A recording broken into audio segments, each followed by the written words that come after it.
بسم اللہ الرحمن الرحیم۔ السلام علیکم۔ کہتے ہیں کہ کچھ لوگوں کی زندگی یہ فیصلہ کر دیتی ہے کہ وہ لوگ نیک ہیں یا برے، اور کچھ لوگوں کی موت۔ لیکن لوگ ایسے بھی ہوتے ہیں کہ جن کی موت اور زندگی الگ الگ کہانیاں سنا رہی ہوتی ہیں۔ کشمالہ کی کہانی بھی ایسی ہی کہانی ہے۔ وہ ایک بہت ہی خوبصورت، پیاری، ہنرمند اور نیک لڑکی تھی۔ یہ واقعہ میری آنکھوں کے سامنے پیش آیا تھا، اس لیے میں آپ سب کو یہ واقعہ سنا رہی ہوں۔ میں خود بیٹیوں والی ہوں، کسی کی بیٹی کے بارے میں جھوٹ نہیں بولوں گی۔ پورے محلے میں خوف و ہراس پھیل گیا تھا۔ لوگوں کے دماغ میں یہ سوال تھا کہ اگر اچھے لوگوں کا بھی انجام ایسا ہو رہا ہے تو پھر برے لوگوں کے ساتھ کیا ہوگا۔ کچھ لوگ رو رہے تھے، کچھ ماتم کر رہے تھے، اور کچھ پریشان تھے، اور کچھ ایسی باتیں کر رہے تھے جو کسی زندہ تو کیا مردہ انسان کے لیے بھی نہیں کرنی چاہیے۔ اور میں اس لڑکی کی طرف دیکھ رہی تھی جس کو اس عجیب سے جانور نے پوری طرح سے اپنی لپیٹ میں لے لیا تھا۔ لیکن یہ سب کچھ ہوا کیوں؟ وہ میری ساس کے پاس قرآن کی تعلیم حاصل کرنے کے لیے آتی تھی، اور میری ساس پورے محلے کی بڑی معزز اور اچھی عورت مانی جاتی تھی۔ لوگ ان کے پاس اپنے مسئلے لے کر آتے تھے۔ ایک دن ان کے پاس کشمالہ کی ماں بیٹھی تھی۔ میری ساس نے بچوں کو سبق دے دیا تھا، وہ بیٹھ کے یاد کر رہے تھے۔ خود وہ کشمالہ کی ماں نسرین کے ساتھ بیٹھی کچھ باتیں کر رہی تھی، اور شکل سے دونوں ہی بہت پریشان لگ رہی تھی۔ میں چائے دینے کے لیے گئی تھی۔ مجھے حکم تھا کہ گھر میں کوئی بھی آئے تو اس کو چائے پانی ضرور پوچھنا ہے، بے شک وہ روز آتا ہو۔ میں بھی پاس جا کے بیٹھ گئی ایسے ہی روٹین کے مطابق، لیکن میری ساس نے مجھے وہاں سے بھگا دیا اور کہا کہ بیٹا ہم کوئی اور بات کر رہے ہیں، آپ جاؤ جا کے اپنا کام کرو۔ انہوں نے بات تو بڑے پیار سے کہی تھی، لیکن مجھے تھوڑی بری لگ گئی اور میں چپ کر کے ان کی باتیں سننے لگی۔ وہ کہہ رہی تھی کہ میری بیٹی کی تو مجھے کچھ سمجھ ہی نہیں آتی، یا تو وہ خود اس میں ملوث ہے اور یا پھر کوئی اس کے خلاف یہ سب کر رہا ہے۔ آپ کو بہت مانتی ہے، آپ کی ہر بات مانتی ہے، آپ ہی اس سے پوچھ کے بتائیں کہ معاملہ کیا ہے۔ نہیں تو آپ کو تو پتہ ہے کہ میں اتنے بڑے خاندان میں رہتی ہوں، سب کے بیٹے ہیں اور ایک میری ہی بیٹی ہے۔ کل کو کوئی بدنامی اگر اس کے پیچھے پڑ گئی تو اس سے زیادہ میں بدنام ہو جاؤں گی۔ سارے لوگ مجھے باتیں سنائیں گے کہ میں نے ہی تربیت اچھی نہیں کی۔ بس میں اتنی ہی بات سن پائی تھی، لیکن یہ باتیں کشمالہ کے لیے ہو رہی تھیں۔ وہ تو پورے محلے کی اور اس گھر میں آنے والے سب بچوں میں سے سب سے زیادہ اچھی اور نیک لڑکی تھی۔ ابھی اس کی عمر کوئی اتنی زیادہ نہ تھی، لیکن پھر بھی ابھی سے ہی وہ پردے کی پابند تھی۔ یہاں پر جب بچے پڑھنے آتے تھے، اس میں بچیاں بھی ہوتی تھی، تو وہ چادر حجاب اتار کے بھی بیٹھ جایا کرتی تھی، لیکن وہ اپنا برقع تک نہیں اتارتی تھی۔ کہتی تھی کہ ایسے ہی ٹھیک ہے، کیونکہ گھر میں میرا چھوٹا دیور بھی تھا اور کچھ لوگوں کا آنا جانا بھی رہتا ہے۔ کہنے کو تو وہ بچے ہی تھے، لیکن پھر بھی کشمالہ ان سے بھی پردہ کرتی تھی۔ پھر اس کے بارے میں اس کی اپنی سگی ماں ایسی کیسی باتیں کر رہی تھی کہ اس کی وجہ سے ہمارا پورا خاندان بدنام ہو جائے گا۔ صرف ایک دفعہ ہی نہیں، 2-3 دفعہ میں نے دیکھا کہ وہ میری ساس کے پاس آئی اور موضوع بحث کشمالہ ہی تھی۔ اتنی اچھی بیٹی کی ماں اس سے اتنا تنگ کیوں تھی؟ اس سوال کا جواب تو مجھے نہیں ملا، لیکن ایک اور بہت بڑا طوفان ہم سب کے سامنے کھڑا ہو گیا۔ آج ایک عام سا دن تھا، آسمان پر بادل بنے ہوئے تھے۔ کشمالہ قرآن مجید کی تلاوت کر رہی تھی۔ وہ بہت پیاری قرأت پڑھا کرتی تھی۔ جب اچانک سے ہی میں نے دیکھا کہ اس کی حالت کچھ عجیب سی ہو رہی ہے، مجھے لگا کہ شاید اسے گرمی لگ رہی ہے، لیکن تھوڑی دیر کے بعد وہ قرآن کے اوپر سر رکھ کے جیسے بے ہوش ہو گئی۔ ایک بچے نے کہا کہ کشمالہ سو گئی کہ کشمالہ سو گئی، دیکھو کشمالہ تو سو گئی ہے۔ بچے تو مذاق کرنے لگے۔ میری ساس نے کہا کہ بیٹا قرآن پڑھتے پڑھتے نہیں سوتے، کیا ہو گیا ہے تمہیں؟ لیکن جیسے ہی انہوں نے کشمالہ کو اوپر اٹھایا، ان کے منہ سے فلک شگاف چیخ نکلی اور مجھے کہنے لگی کہ صفیہ پانی لے کر آؤ۔ لیکن جس کے لیے پانی لانا تھا وہ اس دنیا میں نہ تھی۔ ہمیں لگا وہ بے ہوش ہو گئی ہے، اور وہ بے ہوش نہیں ہوئی تھی، وہ سانس ہی نہیں لے رہی تھی۔ میرا شوہر بھی وہاں پر آ گیا اور میری ماں کو کہنے لگا کہ آپ نے کیوں بچوں کو مفت میں پڑھانے کا بیڑا اٹھا رکھا ہے؟ اس لڑکی کو کیا ہوا ہے؟ کل کو لوگ تو ہم سے سوال کریں گے۔ میری ماں نے کہا کہ تم بس اسے جلدی جلدی ہسپتال لے جاؤ۔ جب ہسپتال لے کر گئے تو پتہ چلا کہ وہ اس دنیا سے جا چکی ہے۔ معاملہ تو بڑا خراب ہو گیا۔ اس کے ماں باپ کو بھی بلا لیا تھا۔ اس کی ماں بھی اکلوتی بیٹی تھی۔ اس کی ماں نسرین کے حالات بھی اچھے نہیں تھے، سسرال میں کوئی عزت نہ تھی، ایک بیٹی ہی پیدا کی تھی اور اس کی شادی کو 15 سال ہو چکے تھے۔ جب اس کو پتہ چلا کہ اس کی بیٹی اس دنیا سے چلی گئی ہے تو وہ بھی حیران رہ گئی۔ ڈاکٹرز میں سے کوئی بھی نہیں بتا پا رہا تھا کہ اس کی موت کی وجہ کیا ہے۔ ہم سے پوچھتے تو ہم یہی بتاتے کہ قرآن پڑھ رہی تھی، قرآن پڑھتے پڑھتے ہی اس دنیا سے چلی گئی، کیونکہ یہی ہوا تھا۔ نہ اس میں کوئی جھوٹ تھا اور نہ ہی کوئی اور بات تھی۔ سارے محلے میں بات پھیل گئی، سب کو پتہ چل گیا، سب کہنے لگے کہ یہ لڑکی تو بہت نیک ہے، اللہ کے کلام کی تلاوت کرتی ہوئی اس دنیا سے چلی گئی۔ ڈاکٹرز نے کوئی نہ کوئی جواب تو دینا ہی تھا۔ انہوں نے کہا کہ شاید اس کو ہارٹ اٹیک آیا ہے، کیونکہ ہارٹ اٹیک ہی ایک ایسی بیماری ہے جو کبھی بھی کسی کے ساتھ بھی ہو سکتا ہے۔ اس کی وجوہات ہوتی ہیں، لیکن وہ وجوہات اتنی اندر تک ہوتی ہیں کہ کسی کو پتہ نہیں چلتا، اور ہارٹ اٹیک کسی کو بھی آ سکتا ہے۔ آج کل تو چھوٹے چھوٹے بچوں کو بھی ہو رہا ہے۔ ڈاکٹرز نے اپنے اوپر سے بوجھ اتارنے کے سب محلے والے کہہ رہے تھے کہ یہ تو بہت نیک لڑکی تھی، بہت نیک لڑکی تھی، تبھی اس کے ساتھ ایسا ہوا ہے، یہ تو جنتی سیدھی جنت میں جائے گی۔ اسی لیے اب اسے دیکھنے کے لیے بھی پورا محلہ اکٹھا ہو رہا تھا۔ ہمارے گھر میں یہ سب کچھ ہوا تھا، ہم لوگ ان کا ساتھ نہ دیتے تو کون دیتا؟ اب ہم لوگ دروازہ بند کر کے اپنے گھر میں نہیں بیٹھ سکتے تھے، ہم بھی کشمالہ کے گھر میں ہی تھے۔ مجھے میری ساس نے کہا کہ اس کی ماں کی اس کی مدد کرو، کیونکہ یہ بھی اس دنیا کی حقیقت ہے کہ ایک طرف تو آپ کا اتنا بڑا نقصان ہو جاتا ہے، لیکن دوسری طرف آپ کے گھر میں اتنے کام ہوتے ہیں کہ آپ کو اس غم کے ساتھ ساتھ کام بھی کرنے پڑتے ہیں، کھانا بھی پکانا ہوتا ہے، لوگوں کو چائے بھی دینی ہوتی ہے۔ مجھے بھی کوئی مسئلہ نہیں تھا، ان کے ساتھ بہت برا ہوا تھا، میں بھی کاموں میں لگی تھی، غسل دینے کا وقت تھا۔ میری ساس نے کہا کہ وہ یہ کام کر لیں گی، اور ساتھ ایک عورت کو کہا کہ وہ میری مدد کروا دے گی۔ میری ساس رو بھی رہی تھی، ان کو بہت زیادہ دکھ تھا۔ وہ کہتی تھی کہ میری بہت اچھی شاگرد تھی، لیکن ایک بات بڑی عجیب تھی کہ اس کی ماں رو تو رہی تھی پر کوئی بہت زیادہ رو نہ رہی تھی۔ مطلب اگر آپ کی ایک اکلوتی بیٹی ہو اور وہ بھی اچانک اس دنیا سے چلی جائے تو آپ تو غم سے ہلکان ہو جائیں گے۔ وہ تو کاموں میں لگی تھی، اسے کوئی کہتا کہ بڑا افسوس ہوا ہے تو اس کے گلے لگ کے تھوڑا سا رو لیتی، اس کے بعد پھر سے کہتی کہ وہ سامان پکڑا دو، یہ چارپائی ادھر رکھ دو۔ وہ تو ایسے پھر رہی تھی کہ جیسے اسے کوئی پرواہ ہی نہیں ہے۔ لوگ کہہ رہے تھے کہ اللہ نے اس ماں کو بڑا صبر دے دیا، اللہ ہی صبر دیتا ہے، پتہ نہیں یہ صبر تھا یا لاپرواہی تھی، کیونکہ اس سے پہلے جو میں نے اس کی باتیں سنی تھی وہ اپنی ہی بیٹی سے اچھی بھلی تنگ تھی۔ وہ کہتی تھی کہ یہ کل کو ہمارے لیے مصیبت بنائے گی، اس کے پیچھے پیچھے کوئی بدنامی آ جائے گی۔ کہیں وہ اس لیے مطمئن تو نہیں تھی کہ بس لڑکی مر گئی تو اب بدنامی بھی نہیں آئے گی اور اس کی بے عزتی بھی نہیں ہوگی۔ لیکن کیا ماں کا نہیں تھی کہ بس لڑکی مر گئی تو اب بدنامی بھی نہیں آئے گی اور اس کی بے عزتی بھی نہیں ہوگی؟ لیکن کیا ماں کا دل ایسا ہوتا ہے؟ کیا ایک ماں ایسا سوچ سکتی ہے؟ نہیں نہیں، ایسا نہیں ہو سکتا، بالکل نہیں ہو سکتا۔ پھر اس کا یہ رویہ میری سمجھ سے تو باہر تھا۔ مجھے تو سمجھ نہیں آ رہا تھا کہ وہ کیا چاہتی تھی اور کیا کر رہی تھی۔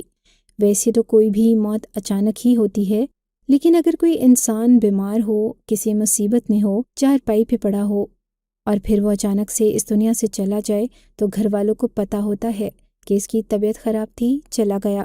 لیکن کشمالہ کی موت تو ایک ایسی ناگہانی مصیبت تھی جو کسی کے گمان میں بھی نہ تھی، اسی لیے غسل دینے میں بھی دیری ہو رہی تھی اور ابھی تک لوگ بھی آ رہے تھے۔ اس کی میت ایک طرف پڑی تھی، جب کسی نے کہا کہ یہ میت کی چارپائی دوسری طرف رکھ دیں، ادھر بہت چونٹیاں ہیں۔